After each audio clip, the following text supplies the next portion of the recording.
Moldy cheese, perhaps. he's a little moldy. I love the way that Brood just changes the way Dota's played. Like, suddenly there's this hero you have to address. So you love techies, then?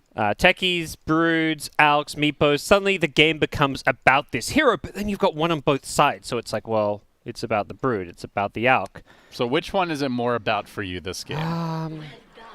It sounded like BSJ thinks it's probably the Alk, and the Brood is going to have to change her playstyle to shut him down. Yeah, I think Brood, you can normally be super greedy and not care about too much how fast you push the mid-tier 1. You just want to farm up your item timings, like your Aghanim Scepter, and then start going into like whatever late game items you want. But against an Alk, you have to, I think, play more aggressive than you normally would. You know, Brood is obviously known for running over towers and heroes very early on in the game, but it's also this hero that scales a lot better than it used to with the Ags upgrade, with the talents. The Spiderlings scale so well with these talents. But playing against an Alk, I don't think you want to go late game and be feeding away a bunch of Spiderlings. Let's see how it pans out as the teams are going to invade each other's jungles, do a little outpost swapperoo.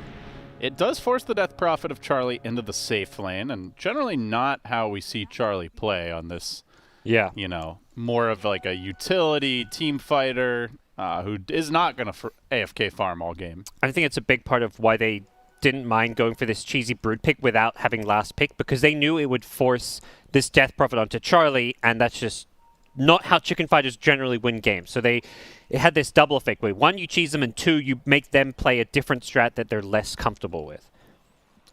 We'll keep eyes on the Brood versus Alk lane. Our side lanes and Ursa, pretty forgotten hero with the Chen backing up, versus a double stun combo, Centaur and Rubik. Yeah, Centaur Rubik, this has become one of the iconic dual lanes of modern Dota. You have the Centaur who gains a bunch of bonus damage and the Rubik who makes the enemy lose a bunch of damage, and you just win every right-click trade when you combine what Retaliate does with Fade Bolt. And even with Fury Swipes, I don't know if that's going to be enough, as we do see Toby's Courier going down quite early here to Charlie. Yeah, not sure how that happens. Just dragged it too close to the creep wave, gets punished as Aramis also posting up on Seneko. Yep. Does have the early headdress this time around, no Bassi for him, even though it's a lane where they could probably use the Bassi more. Yeah, in theory, I guess you're happy with Death Prophet able to Crypt Swarm the range creeps, but the Bassi Death Prophet's like, yeah, I can take some mana. But perhaps feeling like they're going to get pressured a bit more with the Harass. Maybe he listened to the cast real quick and agreed with your feedback. I'm sure it's, Saneko's like, yeah, this God's guy, I've never heard of him. You know, he's a Russian player, probably doesn't know even who I am. Is like, yeah, let's listen to him. But yeah, this lane's going to be interesting to see how the Brood versus Alk matchup does go, since obviously you got to be very careful with your Spiderlings. Normally you don't worry too much about feeding a little bit gold here and there, but Alk, one of those heroes that you have to make sure that you never feed away too many spiders in that acid spray going for any kind of a kill. Well, so far a 400 gold lead for Supreme. Obviously the Spiderling army can farm these camps. They did do a 2-for-2 bounty run trade at the start of the game. I think Brood doesn't usually actually win the mid matchups until like level 3, level 4. You need to build up your Spiderling army. Level 1, you're pretty weak, in fact. Level 2, a similar thing. You don't normally have many Spiderlings right away from your level 1 spawn Spiderlings. So we'll see how the matchup changes as Brood gets levels, since that's where she does start to accelerate, while Alk will... I mean, Alk also accelerates. That's the thing. Alk theoretically matches the Brood's pace and also stops Brood from pushing the tower, since Acid Spray is physical damage. The spiders are more susceptible to physical damage than magic. You can see there, 39% magic resistance.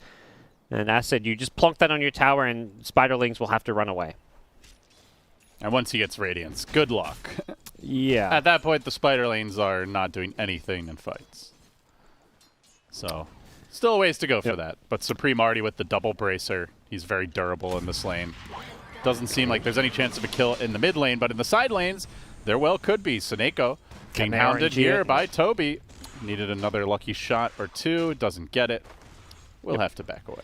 Yeah, some good harass, but Seneko does have a salve. Surprisingly, Centaur doing very poorly down bottom lane. That's, to me, the biggest surprise of this laning stage. He does have 13 Retaliate charges, so I believe he's just been saving them, and now he's going to use them with the Hoofstomp to do some damage. This is how you want to play this. When you get the Retaliate, you go in super aggressive. Bodied by that. And he saved them for the level 2 Retaliate, I believe, so yeah, a lot of bonus damage there. You can see plus 58. and Shad being forced to instantly salve up, and Centaur will get all of these last hits with the bonus damage. So he may have started off out slow, but Saberlight, he's a fast finisher as he gets a lot of last hits and some good harassing. Well, great to be that in Dota. Maybe not in other arenas of life, but for now he'll be happy. So, how's Charlie looking? 18 last hits to Pengo's 21 with 8 denies. I'd say Death Prophet not really the strongest safe lane hero, generally speaking. Maybe if you're playing against some of those really tanky strength off laners, but... They're diving the Death Prophet up top. This could be a kill. Gets off the Spirit Siphon. They might need one more lucky shot proc, and he's not going to get it. Yeah, Sneeko doesn't even need the Blinding Light in the end. Has a salve as well, but that's still good harass. That means you're forcing Death Prophet to use regen while you're bullying her away from creeps, so even not getting the kill, it's still a win as far as how the trade goes. You see Chicken Fighters, they're forced to just play this pull game. They're trying to deny XP, keep the wave pulled back, because anytime the lane is away from the tower, these heroes coddle Death Prophet, so susceptible to getting gone on. Bounty Rune time. It's an Alchemist game. You've always got to keep a close eye on who's getting those. Will Celery get this one? It looks like it'll be at least a 2 for 2, and maybe a 3 for 3, and a first blood. Yeah, Viking, they'll take that. Delaying Supreme and securing bounties. Yeah, 3 for 1 trade is probably what you'd normally expect to get. It's pretty hard to get all 4. You should be always getting both 2 up top with this, both heroes committing to it, and then one of the 2 down bottom. So I'd say that's like close to an even Bounty Rune trade when there's an Alchemist in the game. But the first blood making it very Viking GG favored. Well, Brood is keeping the pace thus far. About 20 CS up on Alk, and that puts her only around 300, 400 gold down. Yep. So we'll see how that continues. Eventually, she should slip behind at least a bit, just through the Grievel's Greed. But the Bounty Runes plus the CS advantage is making a decent difference. Why did he use Cookie on there? I think he misclicked a creep when he tried to use on the Ursa, maybe? Yeah. Well, would have been a tough kill anyway, but at least would have given them a chance.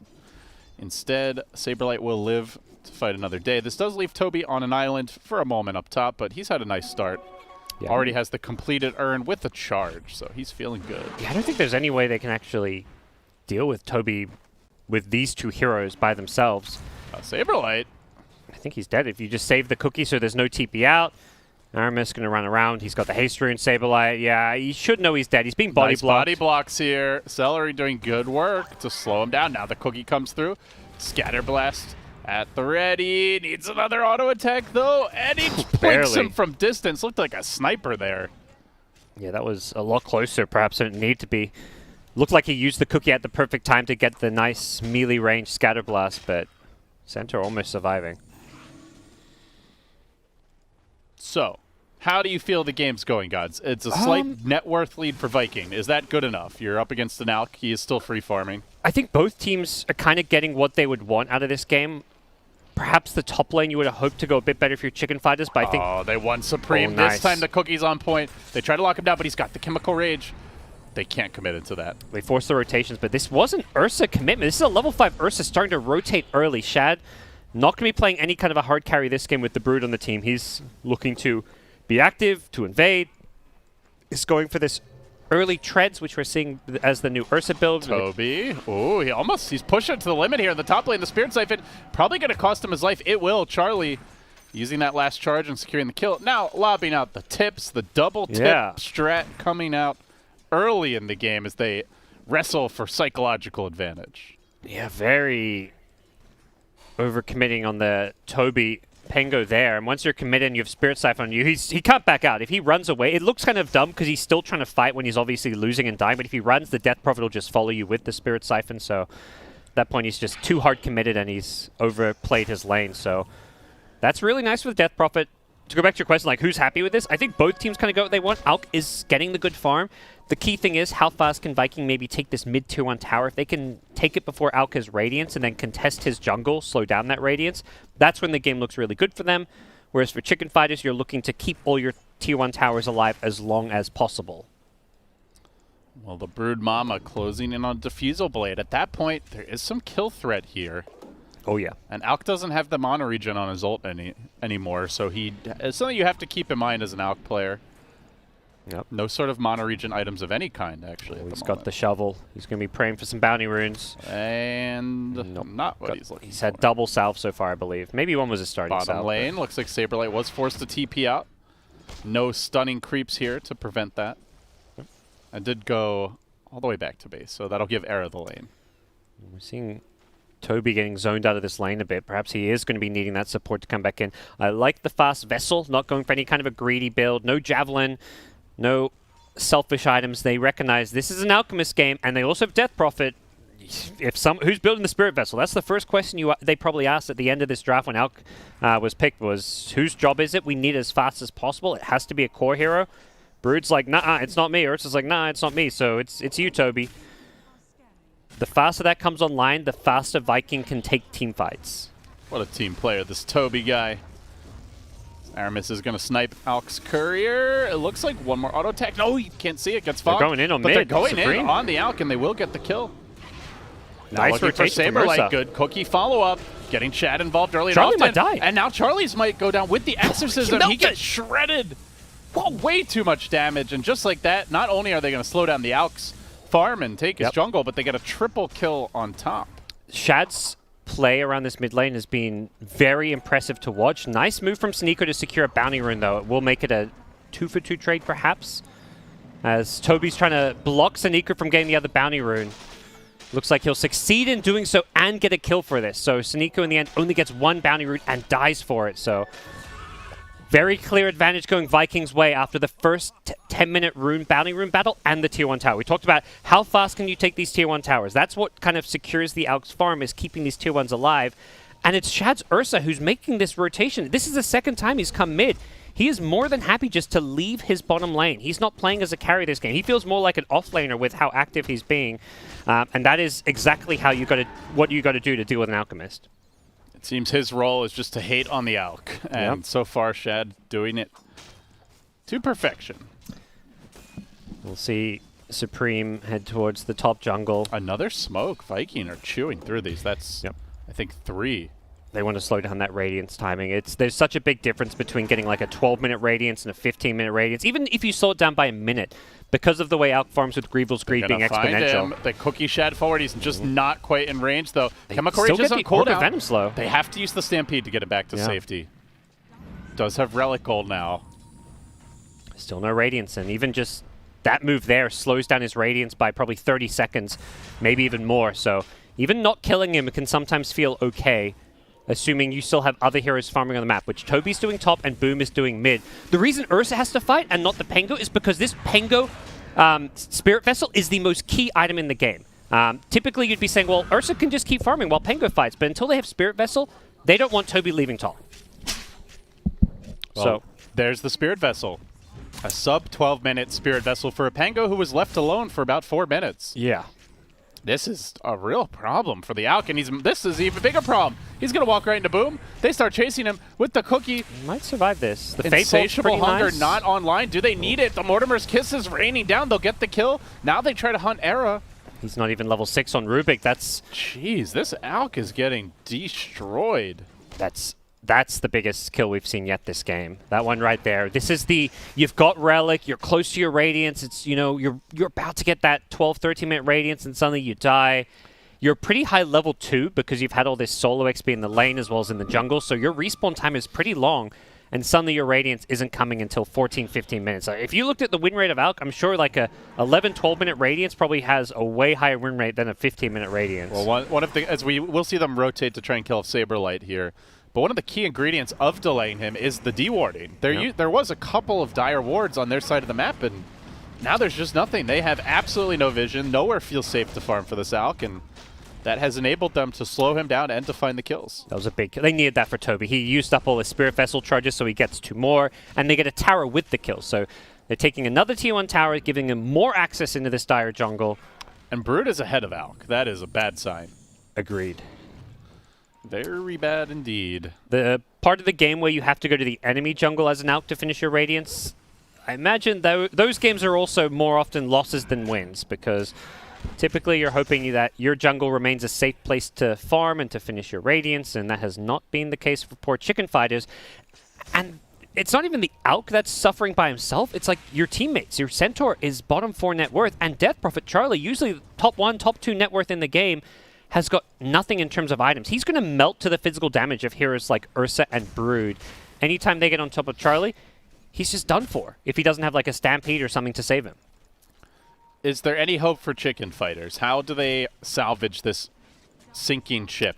They need like one really big team fight when they get this Alk Radiance, and then to win one fight just is going to give you so much farm because you've got Alk. It's really painful to watch Seneko with no boots trying to get out of here, and he won't be able to. Shad finds another, suddenly dominating, and while that's happening, oh dear, the kill of Charlie in mid.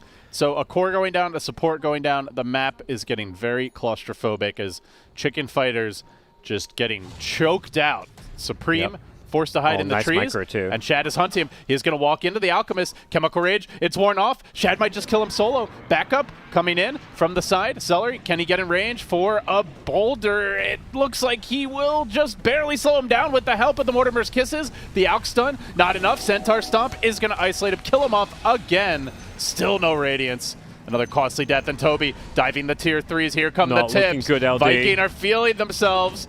Looking for the sub 20-minute GG again, perhaps, as Brood is pushing in the mid lane. With the Glyph committed, these tier 2s are now vulnerable. They're all alive, and they are all ready to fight. Yep. They have taken full control of this dire side of the map. This also means probably no bounty runes for chicken fighters again. Yeah, there's one there in the river, but nobody on the dire side even close to it, so it should be 4 bounty runes going Vikings' way. And absolute domination here in the early to mid game. They're going to try something desperate here. They make a move on Shad, but the missed timing's the not hoof right. stomp. He misses the hoof stomp, and now they retreat. They commit the Will-O-Wisp, but do they even get the Aramis kill? He still got stick nice charges. Centaur stun The too. Chen stomp, keeping him alive. The nukes from the Keeper off the mark, and now the re-engagement. Shad charging forward, massacring chicken fighters. They are getting shredded. It's chicken dinner for Viking, and it's tasting pretty good. Alk finds his way to a bounty rune. He's probably not even going to feel good about that one. Almost has Radiance, but this is really late Radiance. Yeah.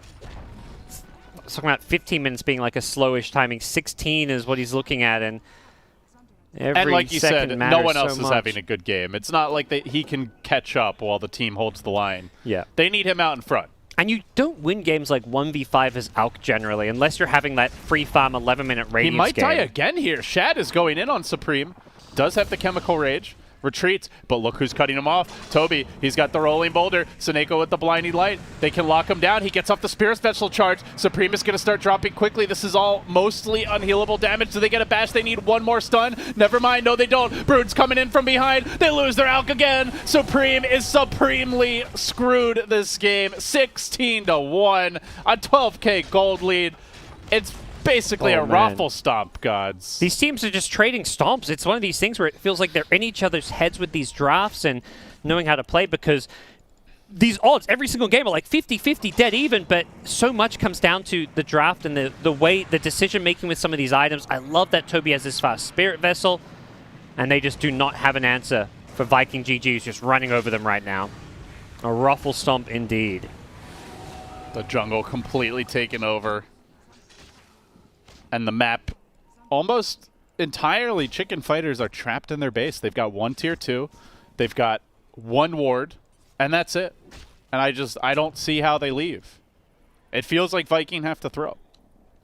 I agree. This game, is very unwinnable by their own cards. Will-O-Wisp deployed. They try to focus down the Broodmother. Can they possibly kill her off? Good chain stun. Brings her down low. Insatiable Hunger on cooldown. And she's still not dying yet. Even with the stolen Rolling Boulder isn't enough. They're doing everything he can to turn this fight around. He gets like 20 stuns off in that fight collectively. And it doesn't seem to matter. Shad's still running in. Doing work. They got the Broodmother. Do they get anything else? Missed the jump Exorcism being committed. Shad turns. And he looks to fight. He dives to the Ghost. Is this the turnaround? Celery going for the TP. The hoof stomp from the high ground. Just a millimeter too far away as Toby will retreat as well. They got the 2 biggest cores on the side of Viking. Normally your Alk dying, you'd say a total disaster. Look at that Rubik. His damage dealt. He did more damage than everyone. He hit the Rolling Boulder, I think hit every hero like 2 or 3 times. I mean, perhaps maybe we undersold Era's playmaking. The way back in this game may just be him pulling up some miraculous teamfight plays, because Other than Era's Rubik, there is very little teamfight on this dire side. The Exorcism, usually a big teamfighting spell, but when you're constantly running away from the enemy because you're this underfarmed, it doesn't feel that scary. They did have to buy back on Death Prophet. Exorcism is on cooldown. So, Viking, not like they completely threw a fight for nothing. Yeah. And they did kill Alk again. But even with killing him again, suddenly, working towards a BKB, he's still 2k down on the Brood, or 1.5, but, you know, he's not entirely out of the game. Yeah, I'm surprised to see Death Prophet holding onto this Nether Shawl. This is an item...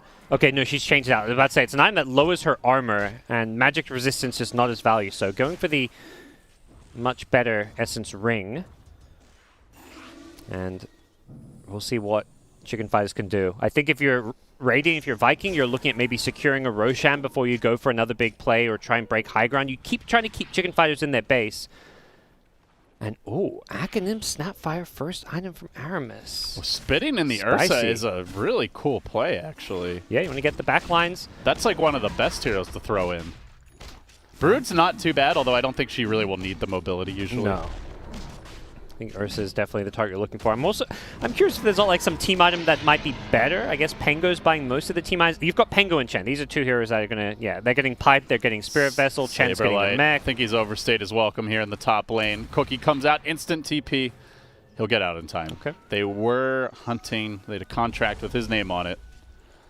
But instead, Chicken Fighters, they will sacrifice the Roche, and they'll just use this time to farm. So Supreme, coming into next fight, maybe he'll have a BKB.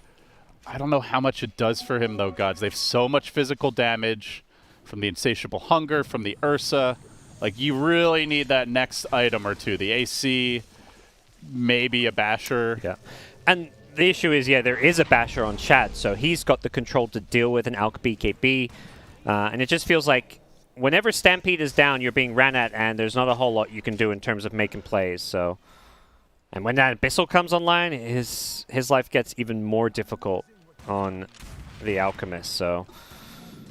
It's tricky. BKB doesn't solve all your problems. It solves some of them, and that's, you know, you got to go item by item. First, you're going to solve the lockdown, the control with the BKB, then you're going to try to solve the damage with an AC. Toby, he initiated Saberlight with the immediate stun, and this is just going to open the path for Boom no. to do whatever he wants to Death Prophet. Charging forward, trying to finish her off. They do get a Blinding Light back. He's playing it safe, though. Has the Aegis. The Alk's been isolated. The Rolling Thunder coming through with the Chen creeps as well. BKB not there yet. They disengage. They don't want to fight into Exorcism, not with the Rolling Thunder on cooldown. They don't have Snapfire with them, and I think they also know when this Exorcism ends and Stampede's on cooldown, they are so much stronger. So even if your fight could go okay... Mortimer's Kisses, laying in the damage, priming them for Boom to come in and clean up. They start with Seneko. They almost get the error kill. He does have the Rolling Boulder again and uses it to get away to safety. It's on cooldown now is the important thing. So even though he had it stolen, it will be either expiring or not up for 60 seconds, so... So it's a minute where they could push mid, they could take the tier 2 bot. Yep. No Stampede, no Exorcism, no Rolling Thunder on Chicken Fighters. Oh, Gobble Up is online. Aramis with the eggs. Let's see how we go. I just want to see this. Come on, Mortimer. Yep. Give us a show. I mean, that's a great way to catch out and deal with heroes like this Rubik. Well, it's actually going to start with Pango getting caught and potentially deleted here. Tries to jump away with the Swashbuckle. Gets back to safety. They shoot him in. The Cannonball Shad just jumping onto Supreme, blowing them up. Brings down the Will-O-Wisp. Now back for the Death Prophet. That's going to be the Alk dead, the DP dead, and probably the base too. Just like that, they deploy the Beast. Oh, man. It's such a hilarious spell to watch. I love they added this Ags upgrade. They just go flying in. The AoE, the 400 impact damage with a movement speed slow and a stun. And it has burn DPS of 100. Yeah, it's a lot of damage. If you stay in that, you're taking like 600 or 700 damage while being stunned, and it's not a meme. Viking, you can call their picks cheesy, but they are making them work here as they close in on what could be the win. They're going to take the melee racks mid. They rotate to top, looking for the tier 3 there as well. Chicken Fighters, backs against the wall. So close to that top 3 finish and being alive on the final day. But I don't know if they can do it from here. They spin him in again. They send him deeper. Shad looking for follow-up kills. On the Supreme, he's trying to man up on the Alk. I think he may have been spat into his own death. Where's the help? He finally uses the ultimate, but it seems like it's too late. He hops, skips, and jumps into the well. And this is where you probably are tipping your Snapfire. You mentioned maybe one of the ways Chicken Fighters get back in is with some throws. The Ag Snapfire, perhaps the perfect way throwing Ursa into their orchestrate team and it. throwing away a kill. I didn't mean that kind of throw. No, not the throw that Viking are looking for. It had a great team fight set before that. Charlie, uh-oh. Even with all that heal, my God, look at the damage from Boom. Spiderlings, will they finish him off? Oh, the blinding light should be enough. Oh, close call. A lot of gold running away there, too. Yeah, he's got the level 20 Brood now, so very scary Spiderlings. Plus 30 damage. It's a huge boost in Spiderling damage. The little baby spiders do like 9 damage. That's 15 on the big Spiderling, so you're tripling the damage of the main spiders and like 5x the damage on the little baby spiders. He's 5 levels ahead of Alk. That is absurd. Absolutely ridiculous. This is not an Alk game that's going according to plan, that's for sure. But if they can just keep on stalling, get this game going, you know, Alk gets 5-6 slotted, starts pulling some Ag. That's how the Death Prophet game gets recovered, is a pulled Ag Scepter at this point. Right. Until that point, Death Prophet is in poverty mode. Jesus, look at this tower bot. It's like every volley of Spiderling auto attacks. As they are ganking, and they know the Aegis is off. Oh, don't tell me they can kill the Broodmother here. This could be a massive turnaround. It is the perfect chain stun, and boom goes Boom. Tips flying back the other way. That is a really big kill. The gold is one thing, but the XP change. Yep. 2,600 XP from that single kill. Never say die. Unfortunately, the latest patch just last night is working against Chicken Fighters. Yeah, it's not as much. It probably would have been like 5,000 XP before. Less comeback gold to play around with, and that just makes life... Oh, was it only gold? I think it's only gold. Okay, so never mind. It's 50% less for those streaks. The streaks gold was massively Supreme. They're going to fight here. Rolling Thunder, but he's got the BKB. He pops the Chemical Rage. He wants to engage. Aramis, he did already use the Gobble Up, and they're trying to fight, but the Snapfire's in the middle of it. This isn't where you want your Snapfire to be still, though. The Rolling Boulder going nicely by Toby, and now Supreme has to back away. No, maybe not. He wants to go in. He wants to engage. He's moving on to Toby. They've got the Exorcism. Mortimer's Kisses being deployed from distance, but quickly has to be canceled as he did see the Alk stun being revved up. Toby sneaks away. They're fighting without the Broodmother, and I believe he did. Yeah, I think that's why he canceled it, because he didn't want to give it away, but he got found anyways. And he's going to give it away and also die. Oh, that's a big steal. There is hope. There is hope for Chicken Fighters. Broodmother, this looks like a totally different team. They want to kill Arrow. They know he's got the Mortimer's Kisses. This is worth diving for. He's going to walk back in. Drops the Mortimer's Kisses at point blank. That is not how you hope to see it used. And they do get the stun here on Supreme. Chemical Rage cooling down. And he's melting to the physical damage with Brood Mama back in town. Alk is back in the fountain, and he doesn't have buyback. It's so brutal. You see this Brood respawning at the top, and you're like, okay, we got maybe 15 seconds. Brood just respawned. She's got a TP to the outpost or the T1 tower and then run here. But with Chen, you just instantly recall them directly into the fight. And that's 2 lanes. Yes. That might just be 3. That might be Megas. That could well be game. They've got a pipe up now on the Spiderling army, and this tower is going to drop very fast. Yep. Trying to delay it with the blinding light, but more spiders being summoned, and unfortunately, I think Chicken Fighters are running out of gas here. They don't have their key ultimates. The Exorcism is down. The Will-O-Wisp still down as well. They've got a Stomp Stampede, a double edge to try to deal with the Spiderlings, but Toby is there to zone them back. All he wants to do is free up his team to hit the buildings. They get the stun on Saberlight, preventing the blink. They've gotten the range. 1 Rax to go. Viking closing in on a Championship Sunday appearance in ESL 1 LA Online. They're not quite there. They still need to finish up the racks, or maybe they go for the kills. Boom, he can't decide. He starts hitting the Alk. He changes his mind. Back to the melee. Now the Glyph. Working on Saberlight. This BKB is going to end. Now the Stampede. They charge forward. Can they get Celery? From the low ground comes the Mortimer's Kisses, driving them back. Supreme, he's got to retreat. He gets off a stun. It is going to lock the Ursa in position, and his BKB is also down. They get the Ursa kill. They've gotten 2 so far. They have lost the Centaur. Boom, still full HP. Still a fearsome foe in this fight. Only 20 seconds until another Rolling Thunder, and they do throw the spit out and the burn damage. Doing good work here. Aramis, nice shot by him, forcing Charlie back. Almost killing him off. The Exorcism comes through, but it might be the death knell. Chicken Fighters up against Megas, sub 30 minutes. They will get the Toby kill with the double buyback here. And in all likelihood, he's got the shield crash, but the stun. There to cancel it. You're happy to die for this, Rex. Death Prophet chasing Charlie, going deep. We'll get Aramis. Okay. I don't know if he can deal with Boom, though. These Spiderlings, pretty scary. Stolen Mortimers again. We'll keep him away, but at this point, you're Viking. You're like, okay, we got what we came for. We lose a couple heroes. No big deal. They just use all their buybacks.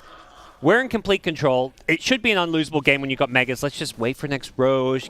Spend our money. You know, you get a lot of gold from killing these buildings, these Raxes, and go through the motions to secure this win. You know, there's this game that often you know you've won the game before it actually ends or a GG is called, and that's because there is that tiny, tiny chance that you screw things up and throw away a game. And I think if you're Viking, you're just going to try, settle down, catch your breath, and focus on the next objective. Which should be Roche, and it is coming in a minute and a half. They certainly have the map control. They're a great Roche lineup. Yep. Chicken Fighters, in terms of buybacks, sitting on just the Death Prophet buyback. Now they get the Centaur, but 2 on cooldown, including the Alk. Can't see them contesting this. No, and this is the other nice thing. It's just picking up these next few items, like Boom gets his AC. There's just all this gold being put to use now, and they will just wait out Roshan, set themselves up to take this game. And the nice position they're in is that there is no real like big late game, oh, we're going to beat you with Mega Creeps because we've got this Gyro Rapier or Medusa with Rapier. It's an Alchemist. This is not a like comeback hero, generally speaking. And the safe lane carries a Death Prophet who's having a miserable time. So the Mega Creeps comeback is not really in the cards for Chicken Fighters, I feel like, unfortunately. The Fountain Dive repeated feed throw with no buyback comeback, probably also not in the cards, but probably the most realistic comeback story. Yeah. There's I don't know what the crazy scenario is, but you know, Chicken Fighters are going to play for that 0.1% chance of winning this game, I guess. And if nothing else, they'll give you viewers at home a pretty good show, I hope. Yeah, Maybe we'll see him gold. spitting Ursa into the fountain before it's said and done. 1%. It's still there, LD. Gaben says it's not over. I can't remember the last time I saw it say 100. There was a game a couple days ago only. We had 100. The team that had 100% did end up winning. It was... OG did it the other day, you know. Yes. They were at 1%, I believe, or maybe 2%. It was 1, and then it went up to 3 after they like wiped them, and he got the second Rapier, I think. Yeah. It was the... but this is, like you said, not the same game, just hero matchup-wise. Oh, no. They had a Gyro who could go Rapiers and stuff, so... And now, just to make it even harder, they've got an Aegis, a Cheese. They're ready to rock and roll Abyssal Blade completed on Shad. Yeah. Aramis going back for a more standard item in the Vlads. He's like, all right, let's... Load him up and spit him out. Hey, buddy, how you doing? And this is Supreme with no buyback. He's going to die out for 90. And just like that, the last straw. They've had enough. Viking are looking to close out Chicken Fighters, take that date with OG tomorrow. VP waiting in the grand finals as they farm them up inside of their well. Effigies being blown up. Buybacks coming far too slow, far too late. Centaur dead. It's a 5v4. It's a fountain dive by Shad. It's more kills for him. He wants the killing spree. Can't quite get it. Still chasing the Death Prophet. As the Gs are dropped, the game is won, and Viking, what a showing from them.